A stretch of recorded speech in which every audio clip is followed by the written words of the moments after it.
चलिए बाबू दूसरा प्रश्न को करते हैं। कह रहा है कि क्या सभी धनात्मक पूर्णांकों के वर्गमूल अपरिमेय होते हैं? यदि नहीं तो एक ऐसी संख्या के वर्गमूल का जो है उदाहरण ज्ञात करके बताइए जो एक परिमेय है। ठीक है, तो यहाँ पे हो जाएगा नहीं। सभी धनात्मक पूर्णांक के वर्गमूल केवल अपरिमेय ही नहीं होते हैं, परिमेय भी होते हैं। ठीक है, तो इसीलिए यहाँ पे हो गया फाइनल आंसर नहीं।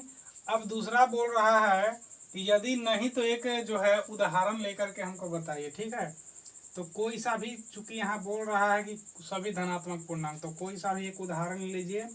तो माना कि संख्या √16। ठीक है, √16। ठीक है, अब √16 का अगर वर्गमूल निकालेंगे तो क्या इसको डायरेक्टली 4 लिख सकते हैं, लेकिन देखिए इसको हम लोग ऐसे लिखेंगे 4 का पावर 2, एक पावर से कट गया। ठीक है, एक पावर बचा, यानी 4 का पावर 1, तो 1 लिखने का कोई जरूरी नहीं है। यानी कि फाइनल √16 का अगर हम लोग वर्गमूल किए तो ये क्या आ गया, अब 4। अब 4 जो है एक परिमेय संख्या है। ठीक है, और यही निकालने को कह रहा था। ठीक है, समझ आया? एक बार फिर से देख लीजिए।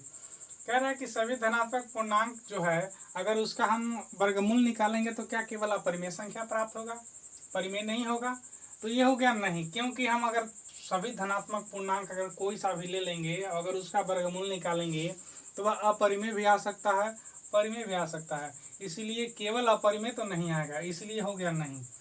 दूसरा यहाँ पे देखिए आगे बोल दिया, ऐसी स्थिति की वर्गमूल जो है निकालिए, एक उदाहरण ज्ञात करके बताइए जो कि परिमेय हो। ठीक है, तो उसी के लिए हम आगे देखिए स्टेप को बढ़ाते हैं। हमने मान लिया कि संख्या √16। ठीक है, अब √16 को अगर वर्गमूल निकालेंगे तो हमें क्या प्राप्त हो गया, 4।